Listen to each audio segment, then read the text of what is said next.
السلام عليكم ورحمة الله وبركاته. إن الحمد لله نحمده ونستعينه ونستغفره ونعوذ بالله من شرور أنفسنا ومن سيئات أعمالنا. من يهده الله فلا مضل له ومن يضلله فلا هادي له، وأشهد أن لا إله إلا الله وحده لا شريك له، وأشهد أن محمدا صلى الله عليه وسلم عبده ورسوله.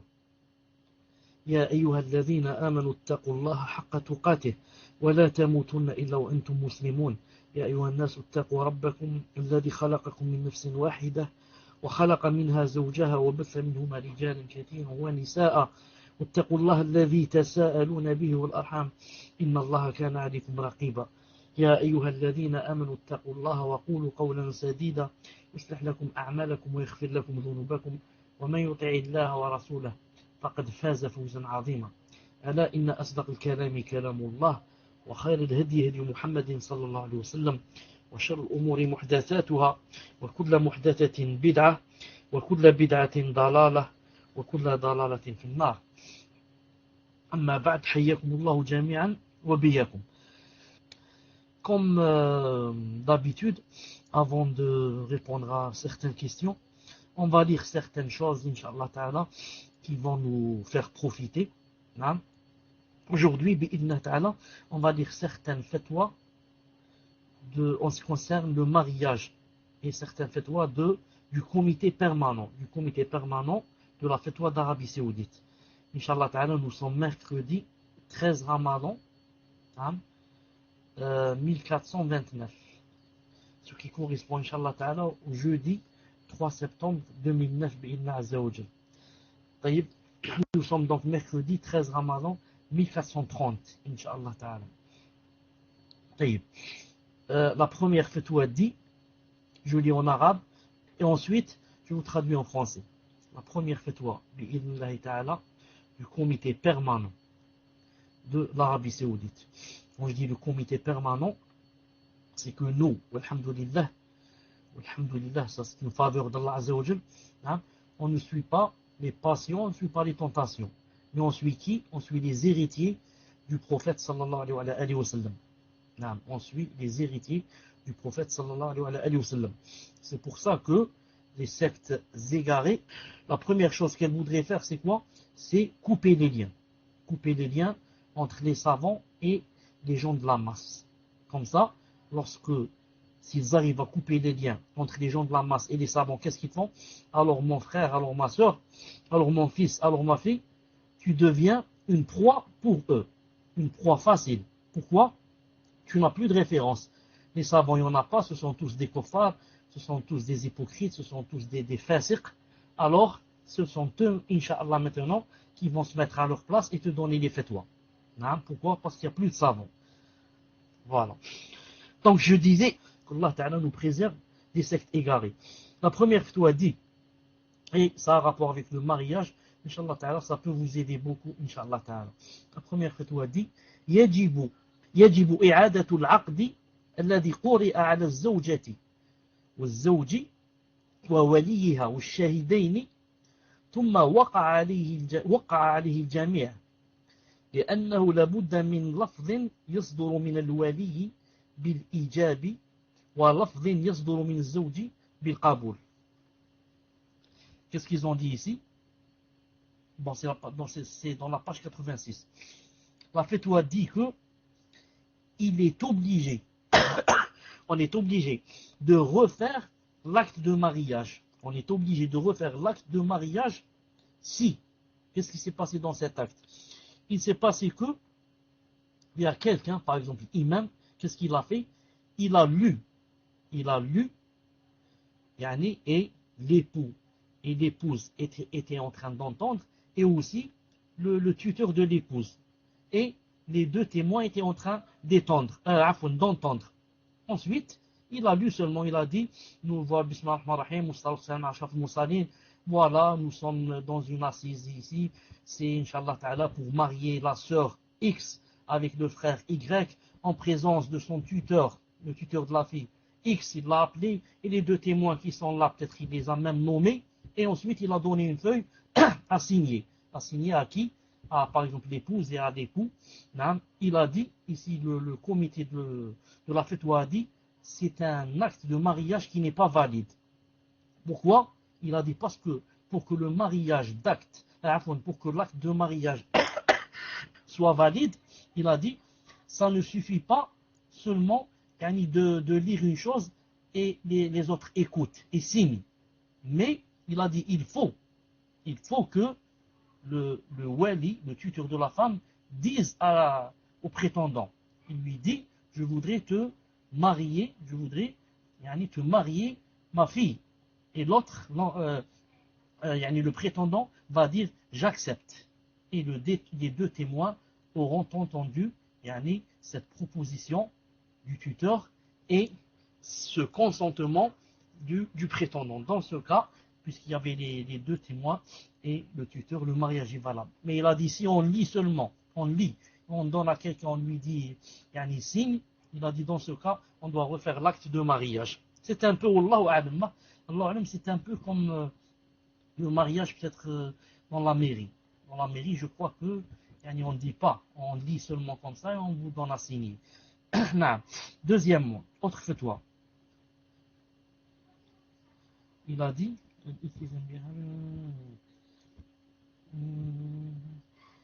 Laysa min sunnati aqdun nikah bil masajid. Il a dit, ce n'est pas de la sunna de faire l'acte de mariage dans la mosquée. Et dans une autre fatwa, page 110, ils ont dit, c'est-à-dire que je dis il ou la, au pluriel ou au singulier, je parle du comité. Si je dis il au pluriel, ça veut dire les savants du comité. Dans une autre fatwa, ils ont dit que c'était possible de faire l'acte de mariage dans la mosquée. Et pour joindre entre les deux, qu'est-ce qu'on va dire? Voilà, ils l'ont bien expliqué. Ils ont dit وَالْإِلْتِزَامُ بِإِبْرَامِهَا فِي الْمَسَاجِدِ بِدْعَةٌ.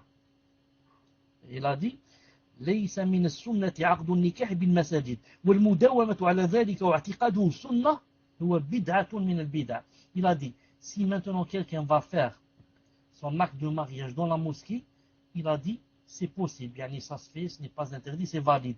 Il a dit, mais si on veut, on dit, il faut faire l'acte dans la mosquée, il faut, comme ça, c'est obligé. Il a dit, donc ça rentre dans la bid'a. C'est-à-dire, il a dit, si ça arrive comme ça arrive. C'est arrivé que j'ai fait mon mariage dans la mosquée, pas mon mariage, l'acte. Il a dit, c'est possible. Il a dit, mais dire que c'est une sunna et qu'il faut faire toujours l'acte dans la mosquée, il a dit, ça rentre dans la bid'a. Car l'acte de mariage se fait dans la maison, pas dans la mosquée. Non. La base, c'est que l'acte de mariage se fait dans la maison et pas dans la mosquée. Mais si on le fait dans la mosquée, ça ne fait rien si c'est de temps en temps, à condition de ne pas dire que ça rentre dans le din, etc. Sinon, ça devient une bid'a. Non. Autre chose qu'ils ont dit ici.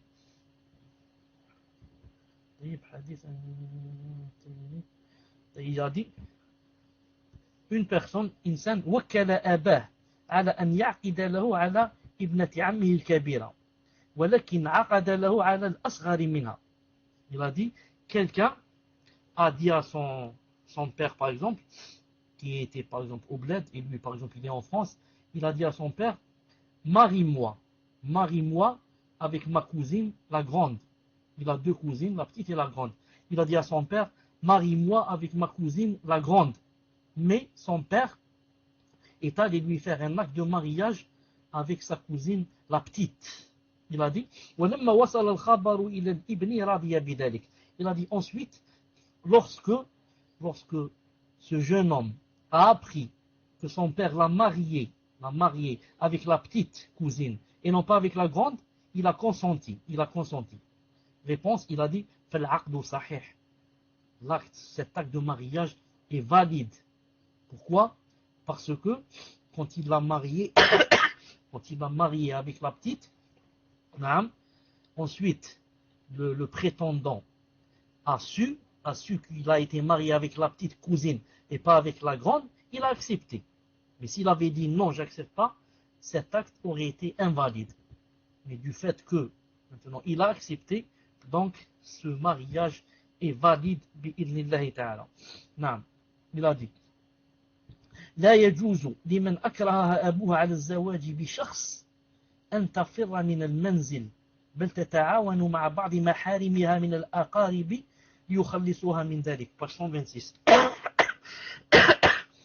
Dans cette fatwa, le comité dit il n'est pas permis à la fille, si ses parents la forcent à se marier avec une personne qu'elle ne désire pas, il a dit il ne lui est pas permis de se sauver de la maison. Il ne lui est pas permis de se sauver de la maison. Mais elle doit s'entraider avec sa famille et avec ses mahrams, avec son oncle, avec son cousin, avec son, pour qu'ils essayent de convaincre ses parents de ne pas la marier et par conséquent, pour la faire sortir de ce problème. Donc le comité de la fatwa a dit qu'il n'est pas permis à la jeune fille de se sauver de la maison sous prétexte pour qu'on ne la marie pas avec X ou Y. Il a dit mais elle reste à la maison et elle fait tout son possible pour faire venir sa famille, etc. pour l'aider à ce qu'on ne la marie pas de force. Naam. Autre fatwa, abun عقد لابنه على فتاة من غير استئذانه ولا رضاه. هل يحتاج إلى طلاق إذا كان الابن لا يريد هذه الفتاة؟ Un père a fait un acte de mariage à son fils, lui a fait un acte avec une fille, bien sûr, sans lui demander sa permission ni son consentement. C'est-à-dire, moi je marie mon fils sans que je lui dise. Non. Il a dit maintenant, lorsque mon fils va apprendre, je lui téléphone, ou là ma femme va lui téléphoner et va lui dire, ton père t'a marié avec par exemple X ou Y, alors qu'il ne savait pas. Et maintenant, mon fils ne désire pas cette fille, ne désire pas la fille avec laquelle je l'ai marié.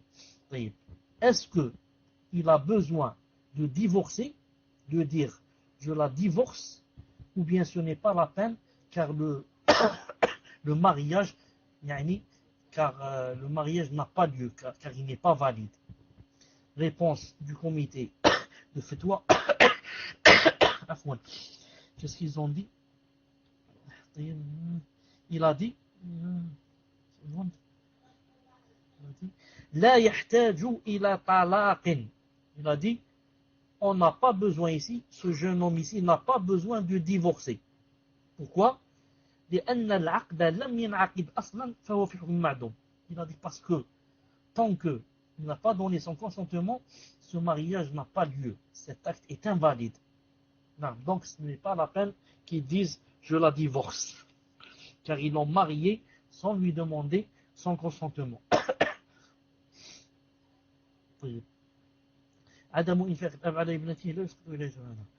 Autre fatwa, page 144, le comité a dit si jamais un père ne dépense pas sur sa fille, jamais il lui donne à manger, jamais il lui achète des vêtements, jamais il lui donne ce qu'elle veut, il ne dépense pas sur sa fille.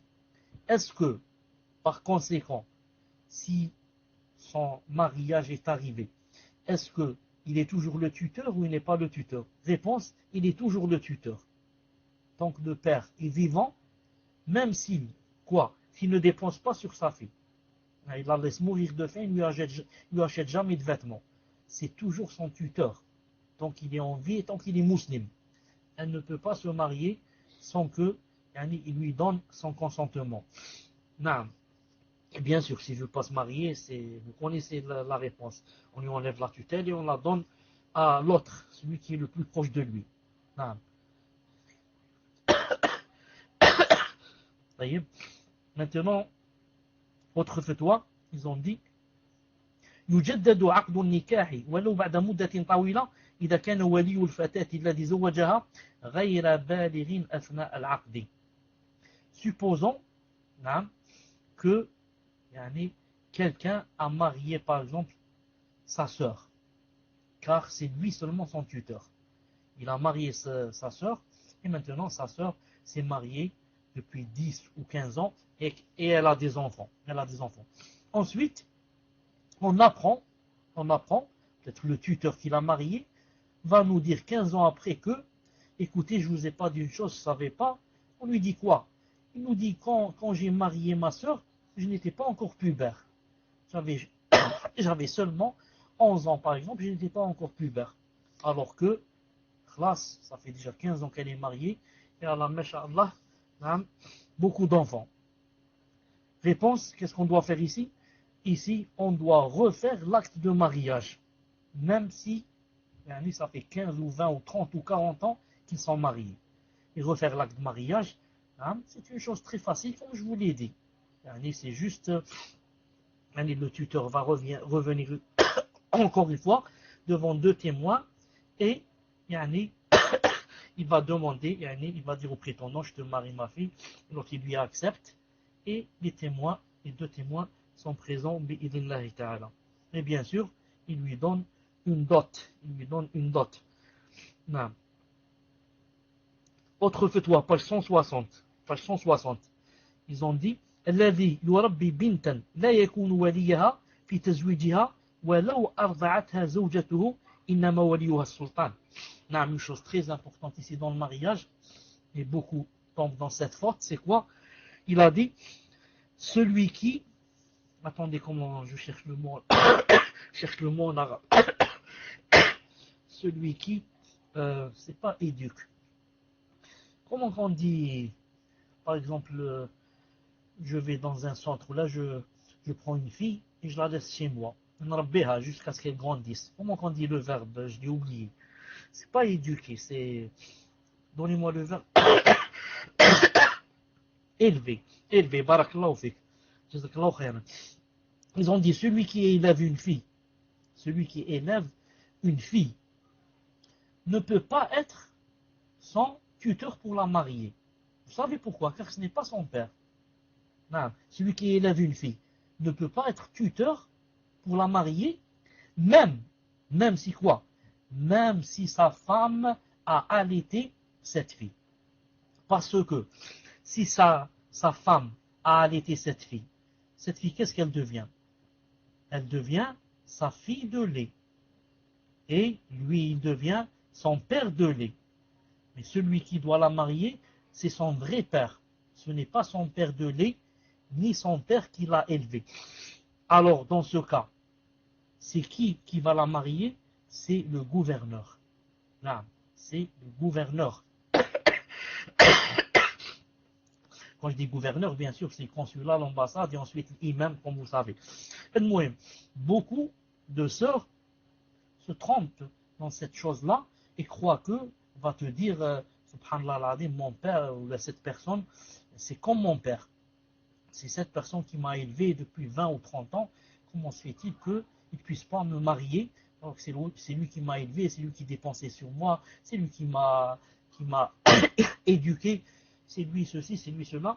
On lui dit, naam, tout cela, ce qu'il a fait, il aura, inshallah ta'ala, des récompenses demain devant Allah ta'ala pour avoir fait cela. Mais n'empêche qu'il ne peut pas te marier, car ce n'est pas ton père. Même si c'est ton père de lait, ce n'est pas ton père. Ensuite, il a dit ici,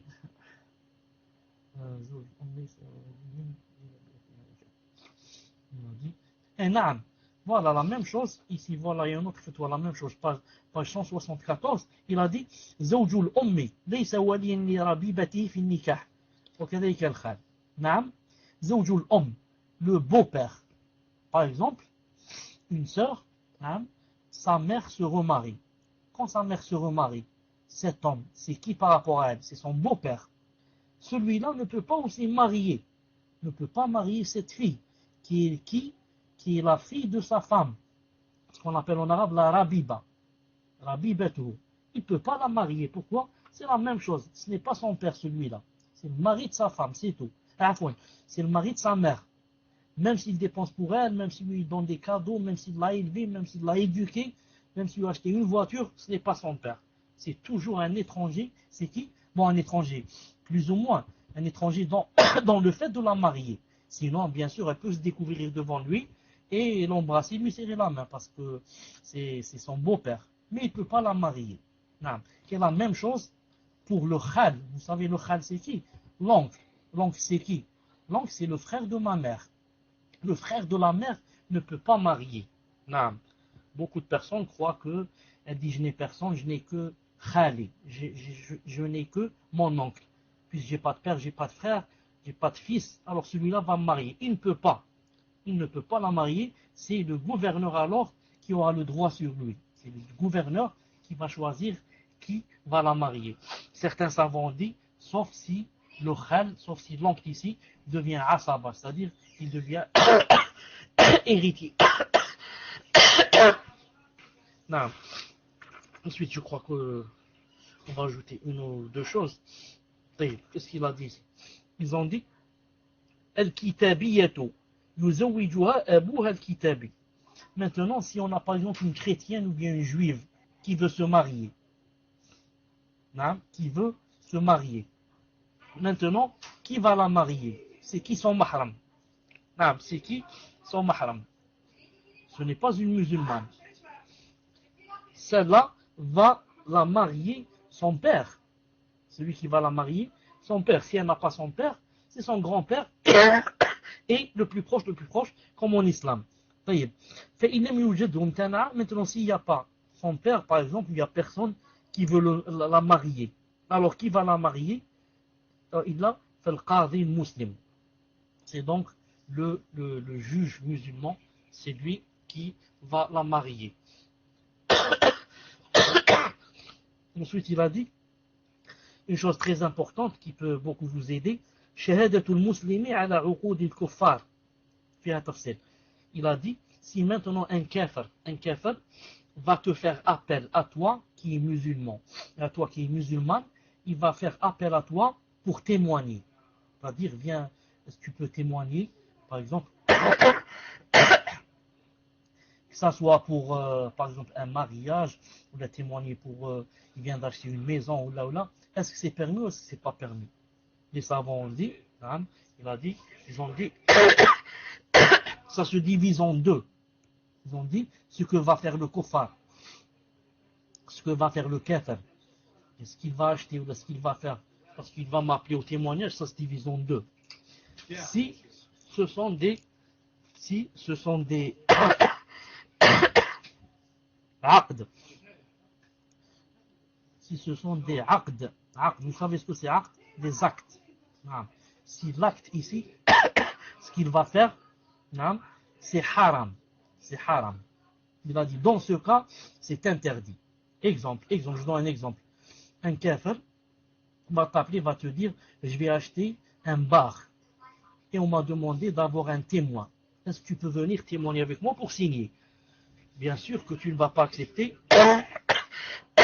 Car si un musulman te demande ce témoignage, tu ne le feras pas. Alors comment se fait-il? Je vais faire pour un kafir. C'est premièrement.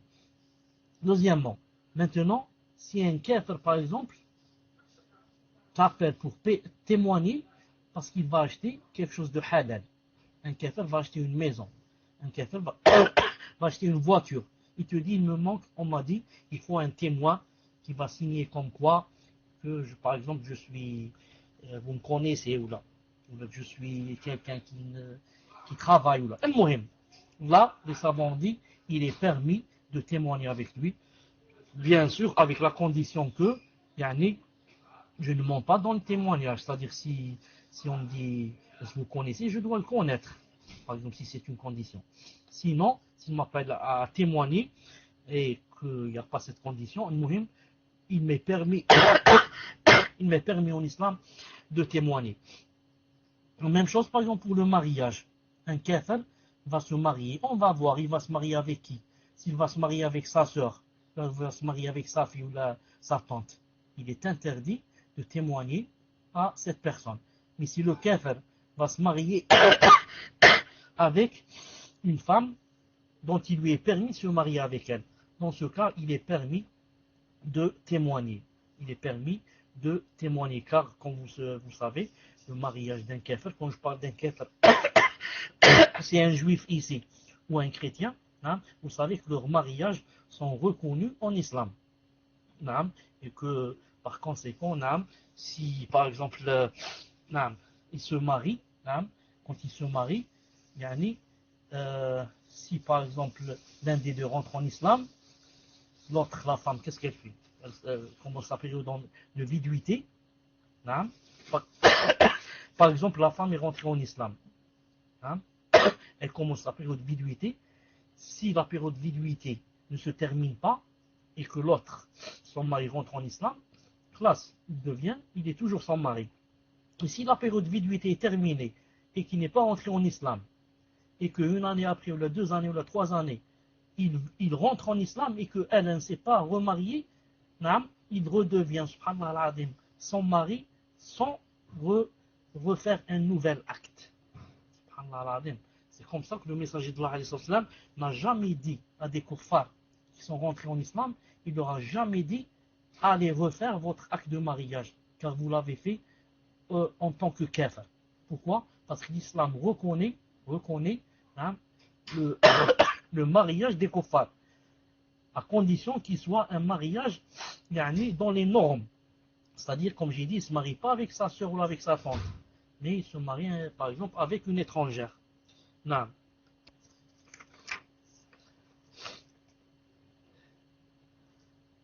Qu'est-ce qu'on peut ajouter ici? Très important, il a dit Man dakhala ala imra'atin thumma talaqaha la yajuzu lahu an yatazawwaja banatiha min zawjin akhar li'annahu la raba'ib lizawj al-awwal بخلاف إذا طلقها قبل الدخول بها. Il a dit, supposons,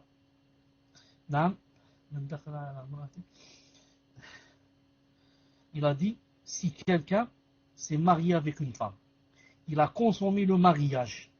Si un homme a consommé le mariage avec une femme, ensuite l'a divorcé, et cette femme s'est remariée avec un autre homme et a eu des enfants, jamais le premier homme ne peut se marier avec une fille de cette femme. Jamais, au grand jamais, car elles sont toujours ses raba'ib. Il est toujours leur beau-père, l'ancien beau-père. Même si elles divorcent 3-4 fois et se marient 3-4 fois et a des enfants, jamais avec aucune fille, il ne peut se marier. Mais quand est-ce qu'il peut se marier? Quand est-ce qu'il peut se marier avec sa fille, avec la fille de cette femme? Il peut se marier avec la fille de cette femme si jamais il s'est marié avec une femme, ensuite l'a divorcée avant de consommer le mariage. Si jamais, par exemple, j'épouse une femme, ensuite, avant de consommer le mariage, je la divorce. Et après, elle va se marier et elle va avoir une fille. Cette fille, moi, je peux l'épouser après. Pourquoi? Parce que sa mère n'a jamais été ma femme, car je n'ai pas consommé le mariage avec elle. Si j'avais consommé le mariage, il ne m'aurait été jamais possible de se marier avec sa fille. Mais si je ne consomme pas le mariage, il est possible de se marier avec sa fille. Autre chose, il n'est pas permis. Il n'est pas permis en islam de se marier en même temps, c'est-à-dire d'avoir deux femmes. L'une, c'est une femme, et l'autre, c'est qui? C'est sa tante. Vous savez ça, sa tante. On ne peut pas se marier avec une femme et sa sœur, ni avec une femme et sa tante. Mais, ce qu'on ne peut pas aussi, c'est avec une femme et la mère de sa tante. C'est ça ce que ne savent pas beaucoup de gens. Tout le monde sait qu'on ne peut pas avoir deux épouses, une femme et sa tante. Mais ils ne savent pas qu'on ne peut pas aussi avec une femme et la mère de sa tante. La mère de sa tante. Non. Pourquoi? Parce que c'est sa grand-mère. Il a dit, il a dit, sauf si la tante ici est une sœur de mère, est une sœur de mère par rapport à la femme du père, par rapport à la femme du père.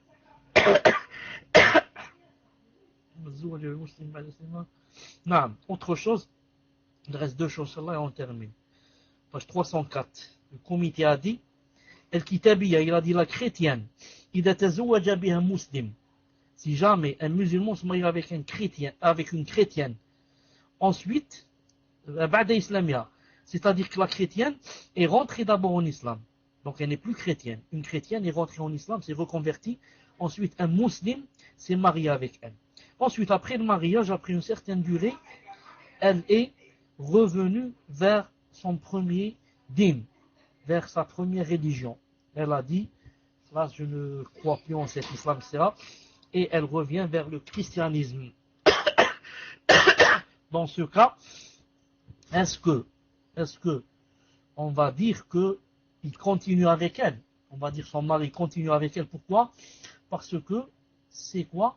C'est permis de se marier avec une chrétienne. Et celle-là, elle était musulmane, elle est revenue vers son premier din, le christianisme. Et en islam, c'est permis de se marier avec une chrétienne, donc je reste avec elle. Comme ça, croiront beaucoup de gens. Alors que ceci n'est pas vrai. Pourquoi ce n'est pas vrai? Parce que le fait qu'elle ait quitté l'islam, ça veut dire qu'elle a apostasié.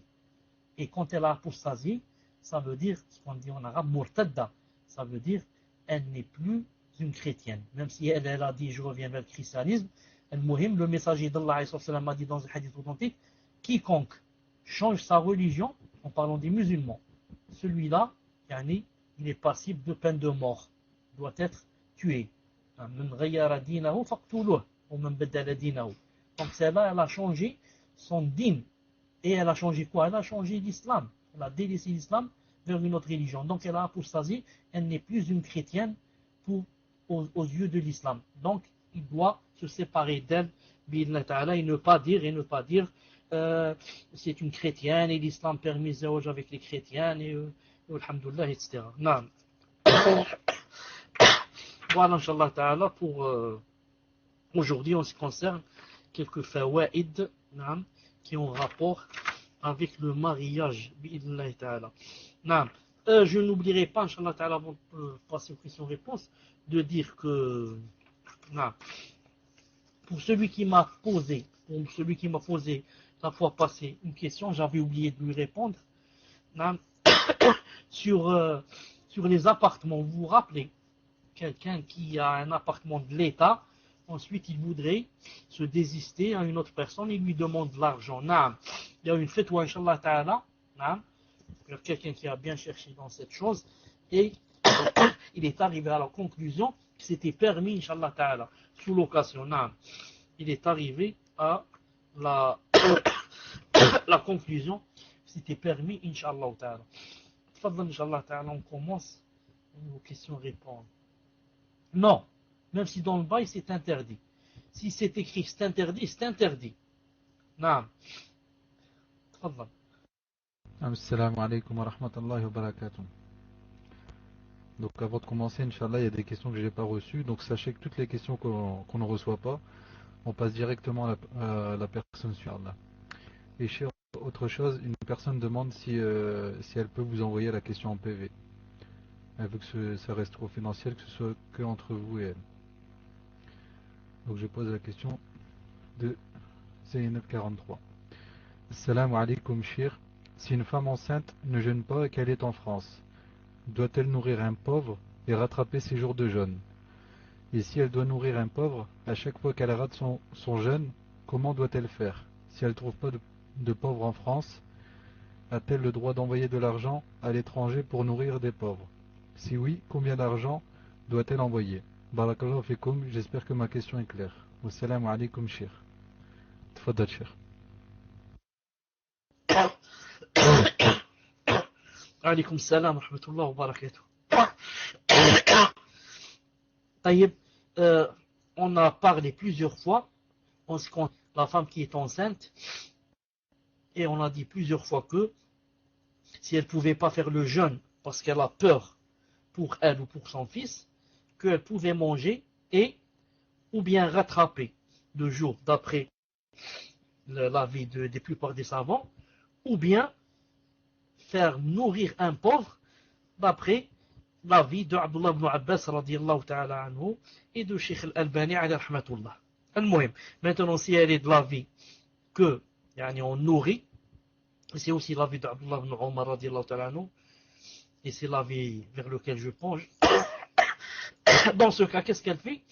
S'il n'y a pas un pauvre en France, alors qu'elle envoie de l'argent à sa famille, par exemple, ou à des gens qu'elle connaît, ou là, dans un autre pays, un pays où il y a des pauvres. Et je ne connais pas, je ne sais pas exactement quelle somme elle doit envoyer.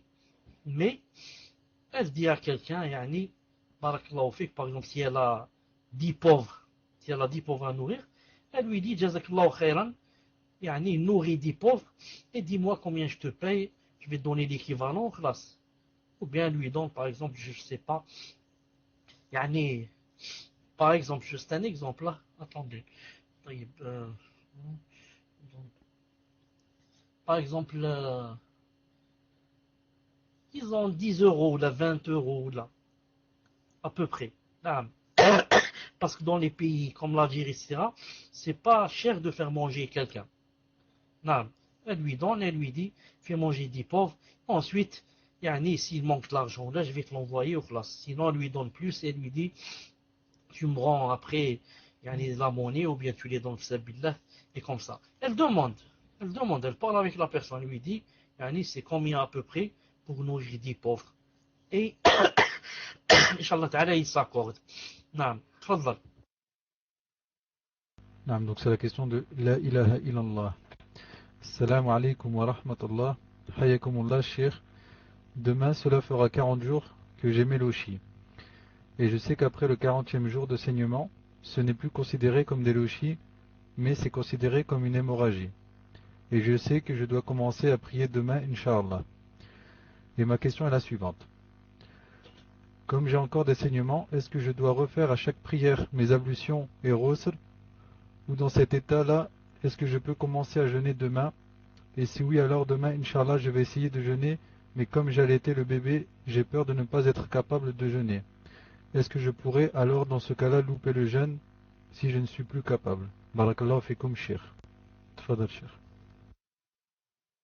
Wa alaykum salam wa rahmatullah. D'après l'avis de la plupart des savants, que c'est seulement 40 jours. Et d'après les femmes du messager d'Allah, elles ne dépassaient jamais 40 jours.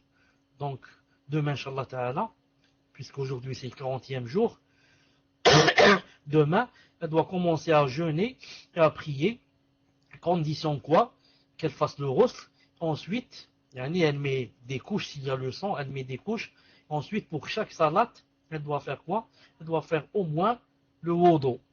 Mais, si les saignements n'arrêtent pas, si ça devient métrorragie, elle peut joindre et aller grouper les deux salades, soit avec un ghusl, soit avec un wudu. Soit avec un wudu. Quant à est-ce qu'elle va jeûner ou elle va pas jeûner, cela revient à elle. Même le médecin ne peut pas décider. C'est elle qui sait si elle peut ou elle peut pas. Donc qu'est-ce qu'elle fait? Elle va commencer à jeûner et elle va voir. Si elle voit qu'elle a mal, qu'elle pâlit, qu'elle tombe, qu'elle s'évanouit, ou bien elle a peur, elle a vraiment peur, dans ce cas, elle, elle mange et elle rattrape. Sinon, ou bien elle a peur aussi pour son bébé car elle l'a dette. Sinon, et en jeûnant, elle sent qu'elle peut jeûner, alors elle doit jeûner bi'idna ta'ala et elle n'a aucune excuse devant Allah Azzawajal. Car l'excuse, c'est pour celui qui ne peut pas, qui a essayé, qui n'a pas pu, ou qui a peur pour son bébé ou pour lui. Et ce n'est pas quelque chose comme ça de général. Non. Sinon, Inch'Allah ta'ala, il lui est permis de jeûner, de manger bi'idna ta'ala. Tfadal. Il y a du son maintenant, Inch'Allah. Salam alaikum wa rahmatullahi wa barakatuh. شافاكم الله شيخ وعافاكم أسأل الله العظيم رب العرش العظيم أن يشفيكم. Donc la question de la sœur Oumou Abdillah. Donc salam alaikum Cheikh. Allah yashafi, la yashafik ya Cheikh. Mon père qui est très âgé, mashallah, est actuellement hospitalisé en France, est en train de mourir. Shafa'Allah. Nous allons donc rapatrier son corps au Maroc, Inch'Allah, quand il sera décédé. Une fois qu'il sera enterré, beaucoup de gens viendront nous rendre visite le jour même et les autres jours pour nous présenter leurs condoléances. Je sais que c'est une innovation de faire le repas du mort et nous ne souhaitons pas faire cela. Mais lorsque les gens seront chez nous, sera-t-il permis de leur offrir à boire et à manger? Sachant qu'il y aura beaucoup de monde, il va falloir nous organiser en demandant aux femmes de la famille de cuisiner, voire à engager du personnel comme il est de coutume de faire. Est-ce que cela est permis de faire cela ou est-ce que c'est considéré comme le repas du mort et donc une innovation, bida? Je me permets aussi de vous demander, mes frères et sœurs filles, de bien vouloir invoquer le Tout-Puissant, qu'allège les souffrances de mon père et il lui fasse miséricorde, Inch'Allah. Jazakumullah khair. Tfaddal, Cheikh. Wa alaykoum salam wa rahmatullah. Amin. Allah Azza wa Jal le guérisse et guérisse tous les musulmans. Et s'il est vraiment mourant, que Allah Azza wa Jal lui facilite et l'accueille dans son paradis. Maintenant, après l'avoir rapatrié, bi'idhna ta'ala, des gens qui vont venir pour les condoléances se divisent en deux. Il y a la famille et il y a les étrangers. La famille, bien sûr que ceux-là, on va quoi? On va leur donner à manger, à boire. Parce qu'ils vont venir de loin, ils vont venir... il y en a même peut-être qui vont passer la nuit. Non. Donc ceux-là, Inch'Allah Ta'ala, on leur donne à manger, à boire, mais à condition que le fait qu'on fasse à manger, à boire, qu'on ne fasse pas comme si c'était un mariage, comme si c'était une fête. On va faire, on va cuisiner différentes sortes de viande, différentes sortes de salades, différentes sortes de fruits. Ça va donner quoi? Une fête. Mais on va faire, tout simplement quelque chose, pour qu'ils mangent normalement, comme, si c'était un jour normal. Quant aux autres qui viennent, normalement, ils ne doivent pas s'asseoir, mais ils viennent juste pour présenter des condoléances et partir. Normalement, c'est comme ça que ça se passe. Donc, voilà, Inch'Allah Ta'ala, le hukm. Si ce sont des gens de la famille et qui vont rester parce qu'ils sont venus de loin, on les fait manger non pas parce que c'est la mort du père, mais c'est parce que ils sont venus, ils n'ont pas où aller, ils doivent assister à l'enterrement qu'il va avoir ce soir ou demain, ou je ne sais pas quand est-ce qu'ils vont l'enterrer, alors que normalement on enterre le plus vite possible. Et si ce sont des étrangers, normalement ils doivent partir. Maintenant, si vraiment ils restent, qu'ils vous gênent, qu'ils ne veulent pas se lever ou là, maintenant, si on leur donne à manger, ce n'est pas dans le sens qu'on les a invités ou là. C'est dans le sens qu'on est gêné, comment on va faire, mais on ne les a pas invités, on n'invite personne. Naam. Wallah Azza wa Jal a'lam. Tfaddal. Barakallahu fikum, Cheikh. Si vous pouvez nous rajouter un petit détail, parce que comme la sunna sur les morts, elle est très très peu connue, à propos des musulmans qui font un repas le 40e jour. C'est connu aussi ça chez les Marocains, chez les Algériens. Quand la personne elle est morte, ils comptent 40 jours. Au bout de 40 jours, ils font un repas. Et pareil, ils invitent la famille, ils invitent les voisins, tout le quartier. Barakallahu fikum. Naam, wa alaykoum salam. C'est très important de dire aux gens que le 40e jour et le 3e jour et l'année aussi, tout cela reste dans les bid'a, tout cela rentre dans les bid'a et rentre dans l'interdiction. C'est-à-dire en faisant ces choses-là, on va avoir des péchés. Donc il n'y a que quoi? Il n'y a que le premier jour. Ensuite, on se disperse. Il n'y a ni 3e jour, ni 40e, ni l'année. Et là, j'attire aussi l'attention sur une chose importante. Aucune personne, surtout les femmes, aucune femme n'a le droit d'être endeuillée plus de 3 jours.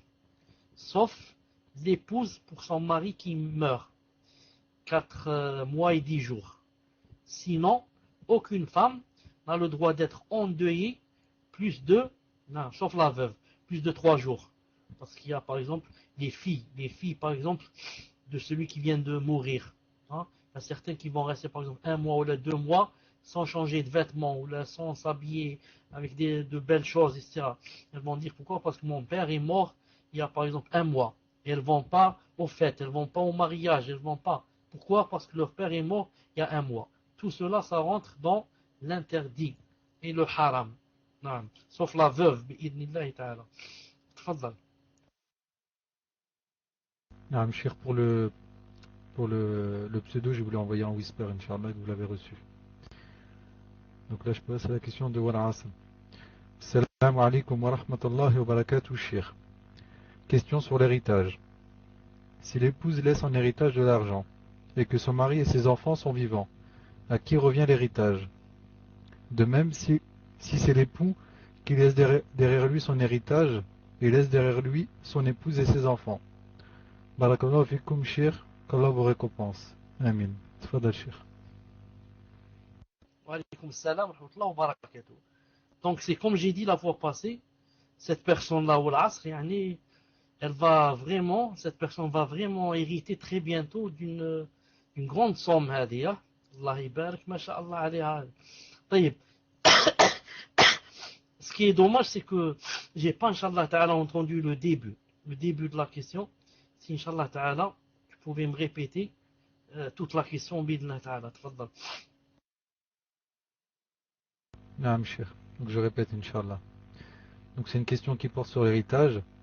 Si l'épouse laisse en héritage de l'argent, et que son mari et ses enfants sont vivants, à qui revient l'héritage? De même, si c'est l'époux qui laisse derrière lui son héritage, et laisse derrière lui son épouse et ses enfants, à qui revient l'héritage? Tfadal, Cheikh. Wa alaykoum salam wa rahmatullah. Je remarque que la personne qui a posé la question a quitté le salon. N'est-ce pas? Elle a dit peut-être peut-être cette personne est allée directement hériter sans que je réponde. Au moins qu'elle attende que je réponde. Taïb. Donc, Inch'Allah ta'ala, on attend qu'elle revienne. Et le temps qu'elle revienne, on passe, Inch'Allah ta'ala, au suivant. Tfaddal. Naam, donc je rappelle qu'il y a des questions que j'ai pas reçues. Khair, Inch'Allah. Donc là, je pose la question de Amatul Haq. Salam alaikum wa rahmatullahi wa barakatuh, Cheikh.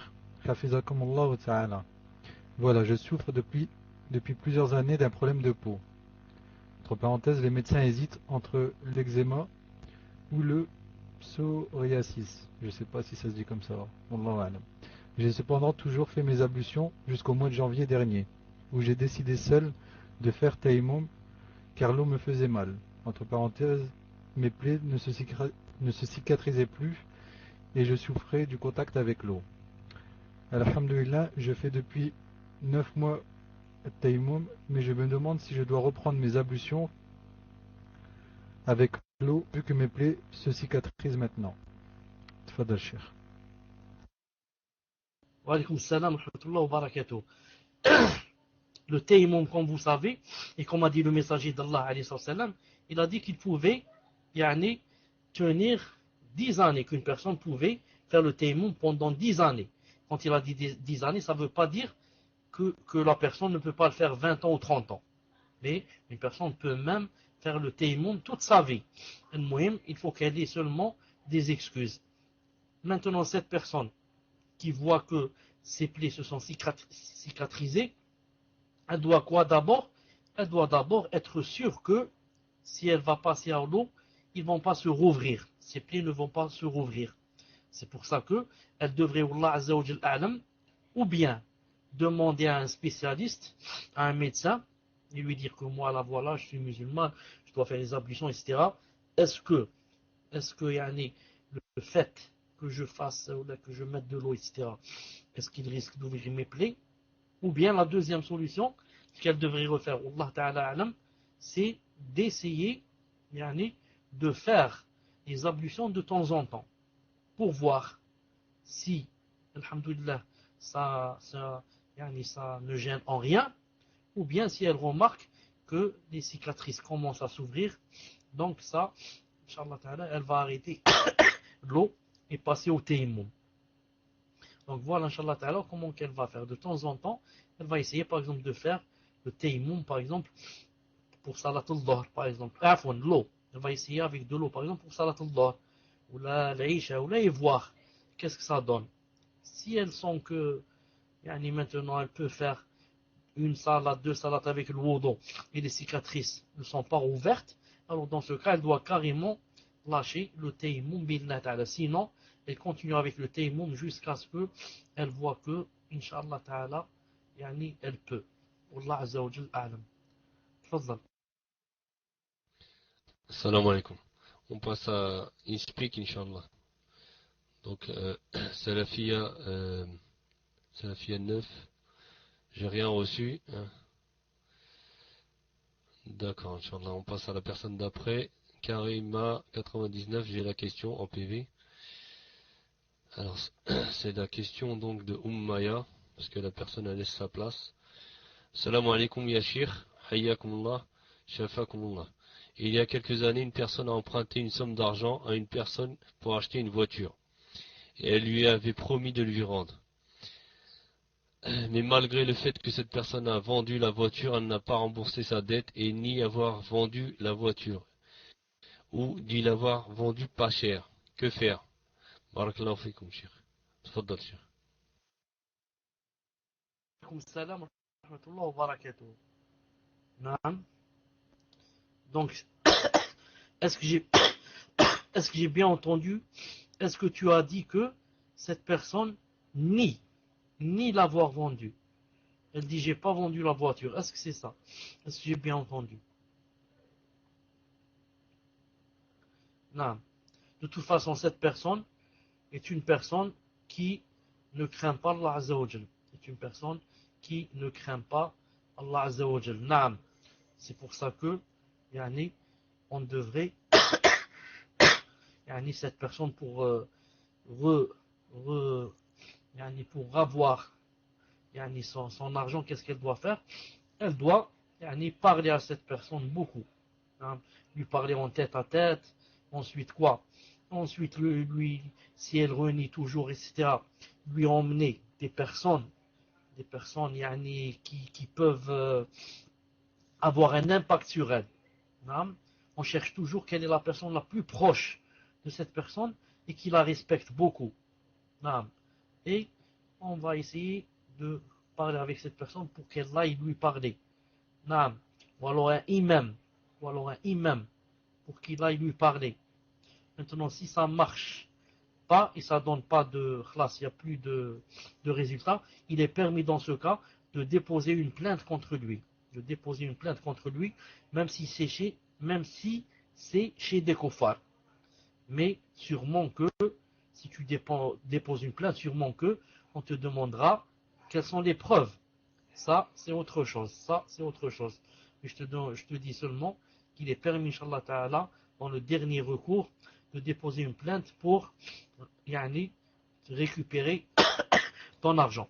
Mais avant cela, comme j'ai dit, essaye de lui emmener des gens, pour que, Inch'Allah Ta'ala, le faire raisonner.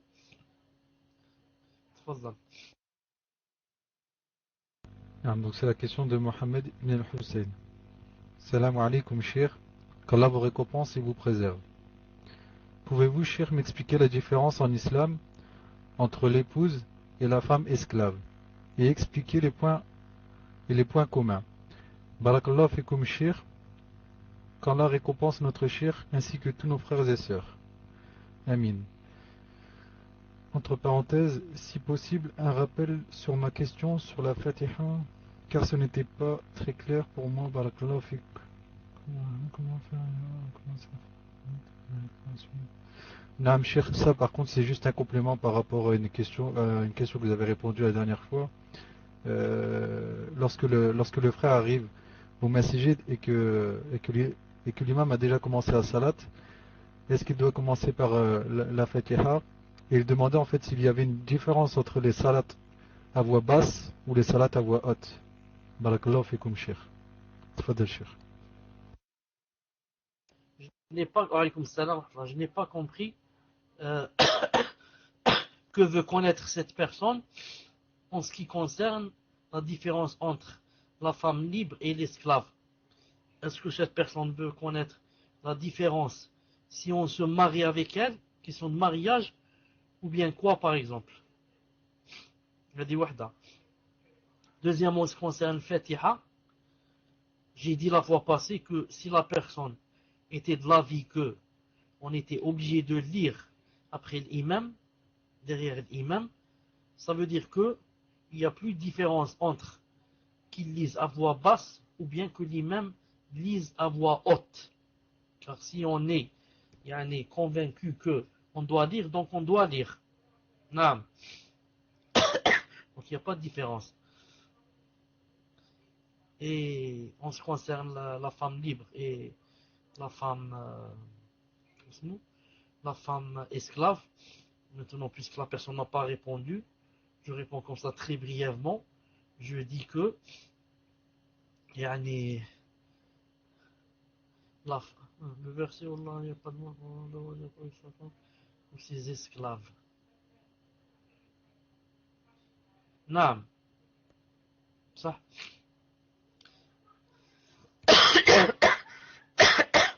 Une femme libre en islam, personne ne peut se marier, personne ne peut avoir de rapport avec elle, sauf s'il se marie avec elle. Vous êtes d'accord avec moi? Quant à l'esclave,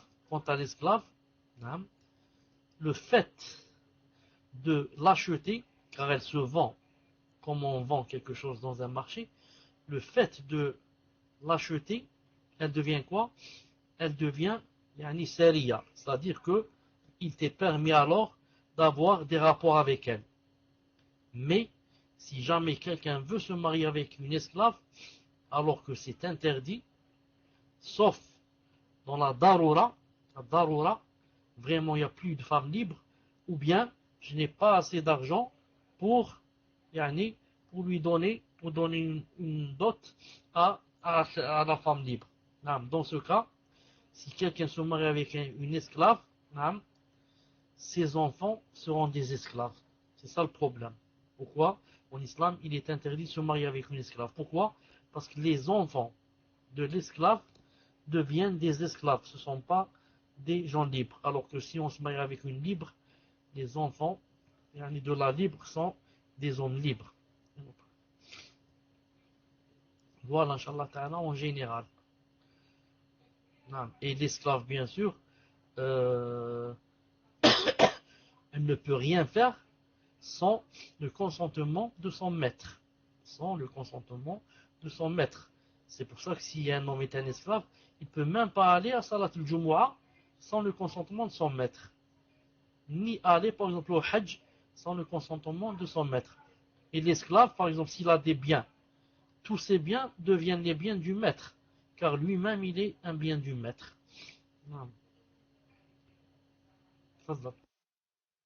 Donc je sais pas si voilà, elle est revenue.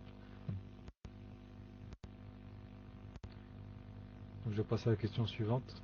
C'est la fille, Inch'Allah. Assalamu alaikum. Une sandwicherie pendant le ramadan. Quels sont les adillas? Barakallahu fikum. Qu'Allah vous accorde le firdaus. Amin. Tfadal Cheikh.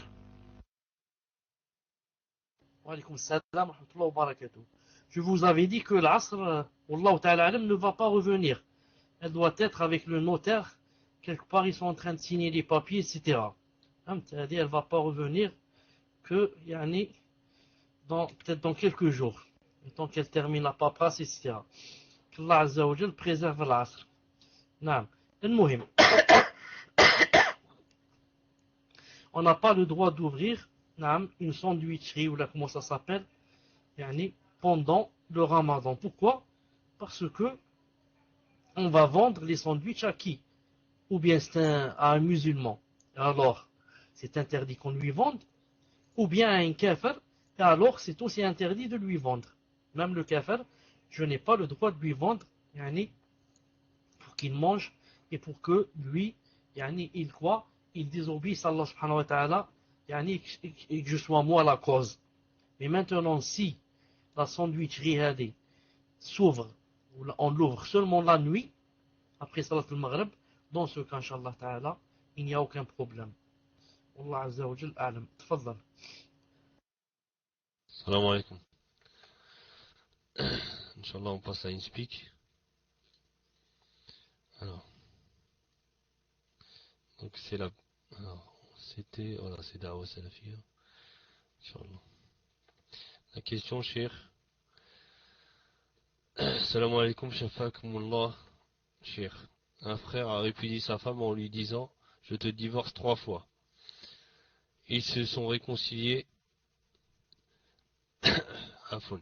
Ils se sont réconciliés et lui a redit 3 fois je te divorce. Puis il a récupéré sa femme, Inch'Allah ou pas. Et la question c'est ça, cher. Je répète, il a divorcé sa femme 3 fois, ensuite ils se sont réconciliés. Ensuite tu lui as redit une autre fois, 3 fois je te divorce. Est-ce qu'elle est encore sa femme, cher? Barakallahu fikoum. Et quel est l'avis majoritaire concernant le divorce? Tfaddal, Cheikhouna. Salam wa rahmatullahi wa barakatuh. L'avis le plus juste, Inch'Allah Ta'ala, c'est que si quelqu'un dit à sa femme je te divorce 3 fois, alors elle est divorcée une fois. Alors elle est divorcée une fois. Et l'avis le plus juste, c'est que lorsqu'il lui dit tu es divorcé 3 fois, ou même une fois, même si elle a des monstrues, ou là il l'a touchée, si elle est pure, elle est toujours divorcée.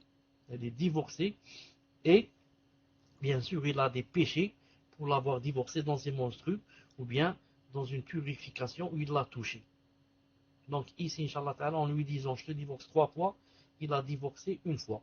Maintenant, s'il l'a reprise, ensuite il lui a redit, je te divorce 3 fois, il l'a redivorcé une autre fois. Donc, ça devient 2 fois. Mais, si, lorsqu'il lui a dit, je te divorce 3 fois, il ne l'a pas reprise, et il l'a rajouté, je te divorce 3 fois, dans ce cas, ce n'est qu'une seule fois. Parce que, il ne l'a pas reprise, donc elle était divorcée. Et une femme divorcée, on ne peut pas la redivorcer. Naam. Wallah Azza wa Jal a'lam. Tfaddal. Barakallahu fikum, Cheikh. Cheikh, par rapport à la réponse du divorce, là, est-ce que vous pouvez, Inch'Allah, nous donner un détail? Parce qu'il y a, dans cette question, je l'ai entendu beaucoup, beaucoup, beaucoup de fois, mais il y a quelque chose que j'ai pas compris. Quand les frères ou les sœurs ils posent la question, ils disent je l'ai divorcé 3 fois. Ça veut dire, je vous donne un exemple. Qu'est-ce que eux ils veulent dire? Est-ce que ça veut dire là, par exemple, on est jeudi 3 septembre, il est 1h30 du matin. Il y en a un, il se dispute avec sa femme, il lui dit je te divorce, je te divorce, je te divorce. C'est ça, ça veut dire divorce 3 fois? Ou ça veut dire autre chose? Parce que moi j'ai pas compris. Quelqu'un il peut se disputer avec sa femme, il peut lui dire 40 fois je te divorce. J'en ai marre de toi, je te divorce. Sors de là, je te divorce. Va chez ta mère, je te divorce. T'es plus ma femme, je te divorce. Tu comprends? C'est divorcer, divorcer, divorcer. J'en peux plus, j'en peux plus. T'es plus ma femme, va t'en dégage. Il a dit 50 fois je te divorce en 1 minute. Donc tout ça là, tout ça, ça compte qu'une seule fois. Barakallahu fikum. Alaykoum salam wa rahmatullahi wa barakatuh. Quand tu as commencé à t'énerver comme ça, j'ai eu peur. J'ai dit celui-là, si j'étais sa femme, je me serais sauvé chez mon grand-père. Al-Muhim, Abu Marwan, quand on dit à une quand on dit à une femme, je te divorce. Ensuite, je te divorce. Ensuite, comme tu as dit, j'en ai marre, je te divorce, va chez toi, je te divorce. Tout cela, ça ne compte qu'une seule fois. Pourquoi? Parce qu'on dit, même s'il dit 40 ou 50 fois, parce qu'en disant, en disant la première fois, voilà, je te divorce. Ça veut dire elle est divorcée ou elle n'est pas divorcée? Ça veut dire elle est divorcée. Or, une femme étant divorcée, on ne peut plus la redivorcer. Ça, c'est comme si je parlais dans le vide. Une femme divorcée, je lui dis tu es divorcée. C'est impossible.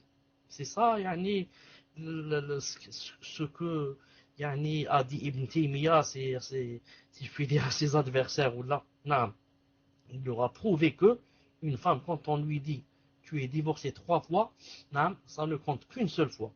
Pourquoi? Parce que la première fois quand il dit tu es divorcé, là elle est divorcée. Et étant divorcée, il ne peut plus la divorcer jusqu'à ce qu'il la reprenne. Non, tfadal. Naam, Cheikh. Hayakumullah. Donc, la sœur Bala Asr, comme vous dites, elle est peut-être partie chercher son héritage. Allahu a'lam. Mais sa sœur est actuellement présente dans la room. Donc, bidnillah, si vous pouviez répondre, Inch'Allah, et dites-moi si je vous rappelle la question ou si vous vous en souvenez. Dites-le moi, cher, Inch'Allah.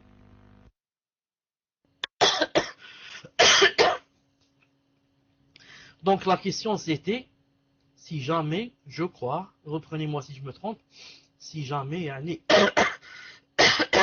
un homme, par exemple, meurt et laisse par exemple sa femme et ses enfants, il laisse sa part, et est-ce que sa femme et ses enfants, comment qu'ils vont faire? Ou bien le contraire, une femme qui devait hériter, ensuite je crois, après avoir hérité, elle meurt, et elle laisse son mari et ses enfants, comment qu'ils vont faire? D'abord dites-moi si, Inch'Allah Ta'ala, si c'est ça la question. Naam, cher, c'est ça, Inch'Allah. Tfadal, cher. Naam, donc dans le cas où c'est le mari qui meurt, et il laisse sa part elle-même va rentrer dans l'héritage.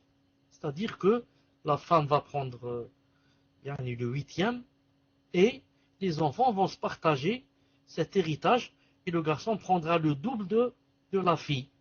Et si c'est le contraire, c'est la femme qui a laissé, l'épouse qui a laissé l'héritage et qui est morte, alors sa part aussi va rentrer dans l'héritage, en ce sens que le mari va prendre une part, et ce qui va rester, ce sont les enfants qui vont se le partager. Le garçon va prendre le double de la fille. Non. Non, elle prend la moitié. Ça. Non. تفضل. Donc c'est la question de Rayana 8. Question d'une sœur. Assalamu alaikum. Barakallahu fikum shir pour vos douros ainsi que tout ce que vous apportez à la Ummah. Lors de mon mariage, j'ai demandé comme dot la récitation d'une sourate. En écoutant des douros, j'ai cru comprendre que la récitation d'une sourate ne pouvait être considérée comme une dot. Éclaircissez-moi sur ce sujet et conseillez-moi. Jazakumullah khayran. Tfadal shir. Wa alaykoum salam wa rahmatullahi wa barakatuh. Akhi Muslim, Inch'Allah Ta'ala. Afoun, car j'étais en train de lire un PV un PV. C'est pour ça que je n'ai pas entendu la question. Donc, takarramta, Inch'Allah Ta'ala, tfadal. Non, il n'y a pas de problème, Inch'Allah, je vais relire la question. Donc c'est la question d'une sœur. Assalamu alaikum, barakallahu fikum shir pour vos douros ainsi que tout ce que vous apportez à la Ummah. Lors de mon mariage, j'ai demandé comme dot la récitation d'une sourate. En écoutant des douros, j'ai cru comprendre que la récitation d'une sourate ne pouvait être considérée comme dot. Éclaircissez-moi sur ce sujet et conseillez-moi. Jazakumullah khayran. Tfadal shir. Naam, quand elle a dit la récitation d'une sourate, est-ce que la dot c'était qu'il lui récite une sourate et qu'elle l'entende, ou bien elle voulait dire qu'il lui apprenne la sourate? Qu'il lui apprenne la sourate. J'attends, Inch'Allah Ta'ala, sa réponse. L'islam, je vous ai... c'était la question de Rayana 8. Je vais lui enlever le raid, Inch'Allah. Donc Rayana 8, et je vous ai enlevé le raid. Inch'Allah, vous pouvez répondre directement sur la room. Barakallahu fikum. Tfadal shir. Moussim, tu m'as dit tafadal, mais j'ai pas compris qu'est-ce que je dois faire. Car j'avais posé une question et j'attends la réponse. Non, mais en fait, je vous avais dit Tfadal shir et d'attendre la réponse de Rayana. Donc c'est qu'il lui récite, ce n'est pas qu'il lui apprenne. Tfadal shir. Naam, comment on dit, je conseille à cette sœur, Inch'Allah Ta'ala, de demander à son mari de lui donner une dot. Ne serait-ce que quelque chose qui ne soit pas cher. Car la base dans la dot, c'est qu'elle soit, naam, quelque chose comme un bien. Naam, de l'argent, une bague, une chaîne, quelque chose comme ça. C'est pour ça que le messager d'Allah a dit à la personne qui lui a dit que je n'avais rien pour me marier, il lui a dit, va chercher au moins une bague en fer. Au moins une bague en fer. Et tout le monde sait que la bague en fer est interdite, que ce soit pour l'homme, que ce soit pour la femme. Mais il y a une différence entre la mettre, s'en servir, et entre la laisser seulement à la maison comme quoi c'est une dot. Donc, le fait de dire que le fait de dire que je me marie avec toi à condition que tu m'apprennes le Coran ou bien telle chose, bien ça, on doit le laisser en dernier ressort quand on sait que cette personne vraiment est vraiment pauvre au point où elle peut même pas donner 10 euros. Or tout le monde sait par exemple que de notre temps par exemple, il n'y a pas peut-être un homme qui pourrait pas donner par exemple 10 ou 20 euros. Wallahu ta'ala alam. C'est pour ça que je conseille à cette sœur de lui demander au moins quelque chose, même si c'est pas cher, mais au moins quelque chose comme ça pour sortir, Inch'Allah ta'ala, pour sortir des doutes. Car ceux qui ont dit que c'était permis, ils ont dit à condition que ça soit qu'ils lui apprennent. Ce n'est pas seulement réciter. Et la deuxième condition, il faut que vraiment ça soit le dernier recours. نعم والله عز وجل أعلم تفضل. Cher, on passe à une speak, Inch'Allah. Donc, c'est la question de Eliassa. Salam alaikum wa rahmatullah wa barakatuh. Voici la question. Salam alaikum wa rahmatullah wa barakatuh. Jazakallah khairan ya Sheikh wa barakallahu fik wa fi jahdik al-mubarak. Hafidakallah ta'ala. Shafakallah ta'ala wa muslimin ajma'in. Cheikh, une chose se répand. À la mosquée, les femmes pendant Tarawih prennent une chaise et ne l'utilisent qu'au moment du soujoud et elles s'y assoient. Le problème est qu'elles s'alignent dans le rang et la chaise se trouve sur le rang de derrière, ce qui gêne le coup et coupe le rang. Ce qui gêne et coupe le rang. Comment donc placer la chaise? Barakallahu fikum, Cheikh. Tfaddal, Cheikh. Je n'ai pas compris le mot que tu as dit après ce qui gêne. Tu as dit ce qui gêne, le couplement ou qu'est-ce que tu as dit? J'ai pas compris. La question, Cheikh, c'est il y a des femmes qui s'assoient sur des chaises pendant Tarawih. Et donc dans la question, la sœur a dit ça gêne et ça coupe le rang. Ça coupe le rang. Tfaddal, Cheikh. Alaykoum salam wa rahmatullah. Si une personne, quand elle est assise sur la chaise, elle rentre dans la prière, c'est-à-dire elle se met debout, elle dit Allahu Akbar, ensuite elle s'assit et fait la prière assise, la chaise ne coupe pas le rang. La chaise coupe le rang à partir du moment où celle qui occupe cette chaise n'est pas dans la prière. Elle est assise et elle est seulement en train d'écouter sans avoir dit Allahu Akbar. C'est dans ce cas qu'elle doit éloigner sa chaise et laisser le rang terminé. Non. Maintenant, si la chaise est à la fin du rang, tout à fait à droite ou tout à fait à gauche, ça ne coupe pas le rang. Mais si elle est par exemple au milieu du rang, elle doit quoi faire? Cette personne doit faire le takbir, Allahu Akbar, ensuite s'asseoir et écouter. Comme ça, elle n'a pas coupé le rang, bi'idnillahi ta'ala. Sinon, elle prend sa chaise et elle va au fond de la mosquée. Naam. Tfaddal. Donc c'est la question de l'Islam. Salam alaikum wa rahmatullahi wa barakatuh. Shafakumullah Cheikh, voici la question d'un frère. Avec mon épouse, nous avons eu beaucoup de disputes et nous ne nous supportons plus. Il y a quelques mois après une dispute, elle est allée voir une avocate pour entamer une procédure de divorce. Alors que j'étais chez mes parents, elle est venue avec ses frères et a pris toutes ses affaires pour retourner chez ses parents à 1000 km de chez moi. Elle a nos enfants avec elle et n'a plus donné signe de vie. Elle sait que lors d'un divorce, les enfants reviennent à la mère et que lorsque celle-ci se remarie, ils reviennent au père. Elle refuse d'appliquer les lois d'Allah pour le divorce et veut appliquer les lois françaises malgré les fatwas que je lui ai envoyés de différents savants sur le fait de juger avec d'autres lois que les lois d'Allah. Ça fait plusieurs mois qu'elle est partie et je ne l'ai pas divorcée pour que les anges la maudissent tous les jours. Ni elle ni moi n'avons l'intention de nous remettre ensemble. Elle n'a pas l'intention de me redonner les enfants et va les scolariser en France. Personnellement, je vais bientôt faire la hijra, Inch'Allah.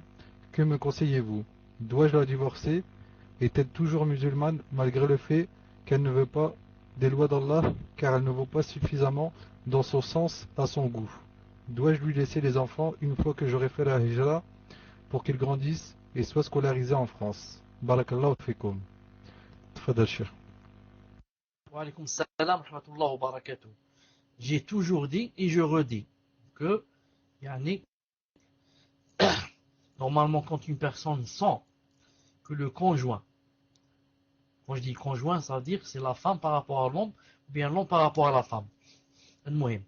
Quand une personne, l'un des deux conjoints, sent que l'autre ne l'aime plus et que par conséquent il ne veut plus vivre avec lui, j'ai toujours dit que ça devient alors difficile de continuer la vie. Pourquoi? Parce qu'on la force. On la force dans les sentiments, on la force dans le cœur. C'est vraiment quelque chose de difficile. Donc, quand je force moi une femme pour qu'elle reste avec moi, alors qu'elle veut quitter, donc elle va m'obéir seulement, peut-être, elle va m'obéir seulement de force. Donc je n'ai plus confiance en elle. C'est pas comme une personne c'est elle qui veut rester avec moi. C'est elle qui m'aime. Donc c'est elle qui va être sincère avec moi. Maintenant, cette sœur ou cette femme qui a fait cette chose-là, bien sûr, elle est rentrée dans l'interdit.